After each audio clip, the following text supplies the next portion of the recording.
FM 89.1, Radio Universidad. Bueno, Juan Carlos, para hablar de economía, ni más ni menos. Sí, perfecto.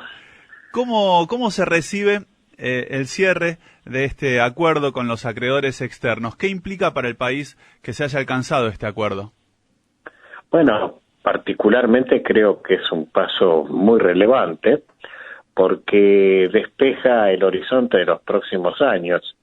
Los próximos años venían muy complicados por el cúmulo de vencimientos que se producían en el mismo.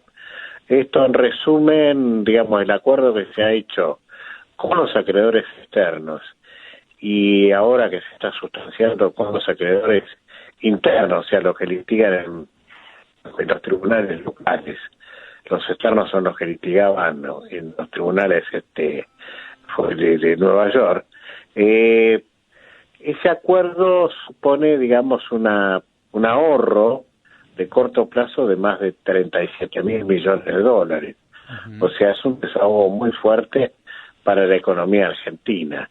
Y además va a repercutir, esta por ahí la parte no tan analizada, va a repercutir y mucho en el balance fiscal, porque siempre se habla del déficit fiscal primario, pero lo que no se dice que hay un déficit aún peor, que es el déficit fiscal financiero, que es el que surge de sumar los intereses. Y en ese sentido, la tasa promedio que tenía la Argentina anual en dólares, que era del 7%, se ha llevado una tasa del 3%. O sea, hay 4 puntos de ahorro, pero lo que es mejor, en los primeros años la tasa es mucho más baja. Después va subiendo en los siguientes. Quiere decir que da tiempo a que uno pueda hacer una política fiscal más expansiva sin alterar en demasía el resultado fiscal. Claro. Uh-huh. Y el tema es saber en qué se utiliza ese dinero, pero en el mientras tanto, muchos decían que el acuerdo no había sido del todo bueno, porque en realidad comenzó ofreciendo un 35% o 35% de la deuda y terminó pagándose más del 50%. ¿Cómo ve el arreglo en general? ¿Es un buen arreglo? ¿Es un arreglo que podría haber sido mejor? ¿O es lo mejor que se pudo hacer? Yo creo que es lo mejor que se pudo hacer, pero yo hago una cuenta siempre a los que se oponen al acuerdo. Les hago una reflexión, ¿no? Y aprovecho para la audiencia también. Imagínense a cualquiera de ustedes, oyentes, yo les debo $100.000, ¿bien? Sí. Entonces, les ofrezco pagarle el año que viene 70.000 o dentro de 6 años 100.000.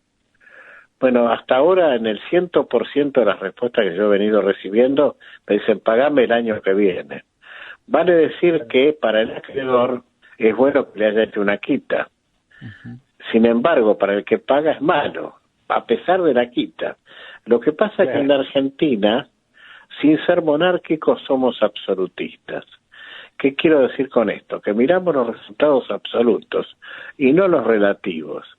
Que claramente, creo que cualquiera de ustedes en una deuda de 100.000, si yo les digo le pago en 7 años 100.000, o el año que viene 70.000, uno dice, pájaro menos 100 volando, ¿no? Por el año que viene. Pero sobre todo tratándose de Argentina, que está en volátil, ¿no? En ese sentido también. Exactamente. Pero aún así, ¿por qué? Porque si yo les pago 70.000 el año que viene, ustedes lo van reinvirtiendo. Y seguramente le va a dar un rinde mayor a 100.000 dentro de 6 años. Es cierto, sí. Esto seguro. Ahora, ¿qué pasa? Lo que nosotros hacemos como seres individuales nos cuesta entenderlo en la misión macroeconómica. Y lo digo esto porque he tenido discusiones con gente fundamentalista que de pronto me dice, no, pero al final el descuento que se hizo es apenas un 3% promedio del capital, lo cual es cierto. Es cierto también que se empezó con un tren de juego, pero en resumen, lo más relevante es que se logró buen plazo. Hay títulos que vencen allá por el 2040 y dirán, bueno, estamos endeudados ¿hasta cuándo? Bueno, pero es una manera de relajar los pagos. Siempre que yo tengo una deuda, cuanto más plazo pongo y en ese plazo estoy bajando la tasa, a ver que me digan en qué lugar se puede lograr estas dos cosas a la vez. Claro. ¿Me explico? No, Digo, yo te pago a largo plazo y encima te bajo la tasa. O sea, tengo una deuda contigo para dentro de los próximos 2 años a una tasa del 7. Y te digo, no, te voy a pagar a 10 años en cuotas. Y encima la tasa del 7 te la bajo al 3. ¿Existe esa posibilidad? No, es fantástico. Bueno, pero no. Y a una Este es el altísima truco de adhesión. Guzmán, ¿eh? Sí, sí, ¿Cómo? sí. Con una altísima adhesión, además, superior a todos los canjes Por anteriores. supuesto. Y un detalle que quisiera añadir, y es que esa adhesión es vinculante. ¿Qué quiero decir con esto? Que si 9 de cada 10 aceptaron, el 10º tiene que aceptar por fuerza. No hay fondo buitre ahora, ¿eh? No hay ningún Porque es juez vinculante. griesa que pueda aparecer, digamos. ¿Cómo? Que no va a haber ningún griesa, digo, que pueda aparecer. Exactamente. Por las exactamente. cláusulas de acción colectiva que se han impuesto, bueno, después de que Argentina lo promoviera en la ONU, ¿no? Esta discusión que ha dejado esto como precedente para todas las Exactamente, es un discusiones. precedente muy fuerte. O sea que yo creo que los grandes ídolos contemporáneos son el doctor Labaña y el licenciado Guzmán. Esto con toda tranquilidad. ¿No? Sí, sin duda. Labaña porque cuando incursionó en esta suerte de concurso de acreedores, bueno, tuvo una repulsa terrible en la profesión. Y yo recuerdo que lo defendí con capa de espada porque a mi modo de ver estaba haciendo lo único que era posible para el país. Y del mismo modo defiendo al ministro Guzmán porque creo que está haciendo lo mejor que se puede hacer para el país, en esta materia por lo menos. Juan Carlos, y bueno, esto es una parte de decir, perdón, Gallé, la discusión de la deuda. Ya más o menos queda un panorama mucho más claro de lo que puede pasar con una parte importantísima de la deuda que se tiene. Y para lo que sigue del país en materia de reactivación económica, de lo que puede llegar a ocurrir para que la economía empiece a moverse de otra forma. Bueno, sacando la deuda ahora viene el tema del Fondo Monetario, que parece más fácil, pero que no va a ser fácil. Por entre otras cosas, porque el fondo no va a bajar tasa, pues ya la tasa del fondo normalmente baja. Pero lo que sí va a haber que pelear es también correr hacia adelante los vencimientos. Yo creo que el año se va a insumir así, ¿no? Moneda más, moneda menos en esto. Y en medio de esto también tenemos la pandemia, ¿no? Que no nos deja operar con la tranquilidad que uno podría operar. Y si a mí me preguntan, bueno, ¿qué haría en los próximos meses? Y primero ver cómo viene el golpe de la pandemia y reaccionar en función de ese golpe. Porque muy lamentablemente, no lo dijo nadie, me atrevo a decirlo yo, estamos en una economía de guerra. La diferencia es que la guerra, el enemigo es visible, es un enfrentamiento militar. Acá el enemigo es invisible, pero es letal. Nos está matando compatriotas, ¿no? Entonces, Sí, dígame, perdón. sí, escucho. Sí, no, yo decía hace un ratito que después vienen las variables económicas dentro del país, ¿no? Por un lado hablábamos de la brecha entre el dólar, el oficial y el paralelo, y entonces que la gente va y compra los $200, pero en el tema macroeconómico por ahí uno ve que el riesgo país tampoco baja tanto, estamos arriba de los 2.100 puntos. ¿De qué depende tanto eso? Además, una economía que, claro, no solo está parada por la pandemia o está complicada por la pandemia, sino que venimos arrastrando, no nos olvidemos, yo digo por lo menos 2 años, pero te diría que los 4 años del gobierno anterior que fueron muy malos también. Entonces, ¿de qué depende que todas esas variables empiecen a jugar a favor para empezar a despegar y que la economía rebote como todos esperamos? Bueno, insisto que para mí es esencial arreglar con el Fondo Monetario, ¿no? Como paso, porque despejado ese camino y que empezando a trabajar en un programa, si nos deja la pandemia, en un programa expansivo de incremento de exportaciones de manera abundante. No nos olvidemos que ya el sector agroindustrial están hablando con el gobierno de expandir las exportaciones a la zona de 100.000 millones de dólares. Bueno, si eso se fuera logrando, ahí se va a calmar el tema dólar, porque empezaríamos a abundar en dólares, y sobre todo dólares comerciales, no financieros. Pues el dólar financiero, el préstamo, es pan hoy, hambre mañana. Fíjense ustedes que el gobierno tiene la posibilidad de pedir el stand-by de los 5 o 6 mil millones que estarían faltando, el último tramo del gobierno anterior, y sin embargo parecería que va a aguantar como pueda este embate.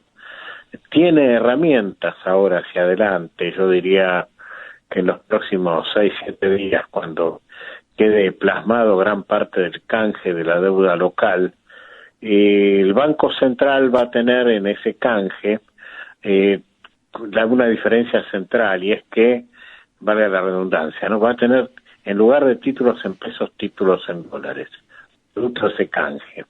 ¿Y qué quiero decir con esto? Que el Banco Central puede salir a vender títulos si los títulos suben en demasía en la lucha de contado por liqui, y sale a vender títulos y aplana el precio del contado con liqui. Entonces los que suelen ir al mercado marginal se van a encontrar más barato el contado con liqui, y les va a convenir hacer esa operación, y es probable que comience a pincharse gradualmente el marginal.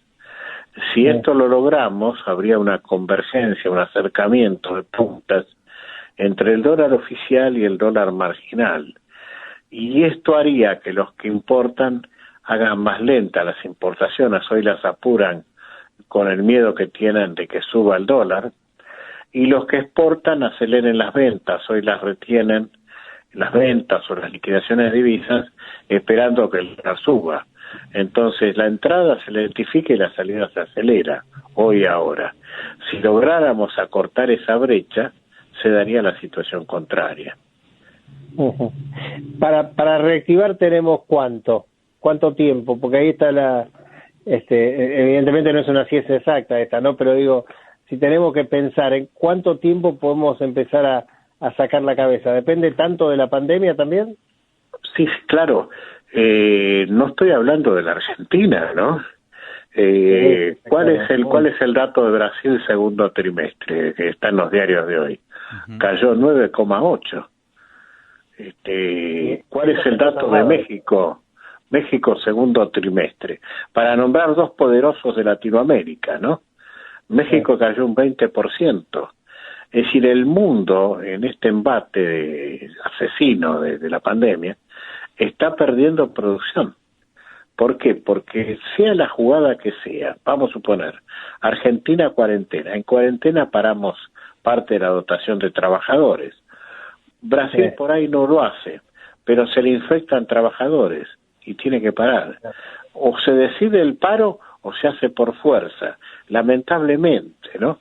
Esto es lo que me parece que se habla poco, y es cómo está pegando la pandemia en términos de la economía. Entonces, cuando yo me tengo que pedir cuándo reactivamos, y yo diría que si tenemos la vacuna allá por abril, y podemos recién empezar a pensar en eso.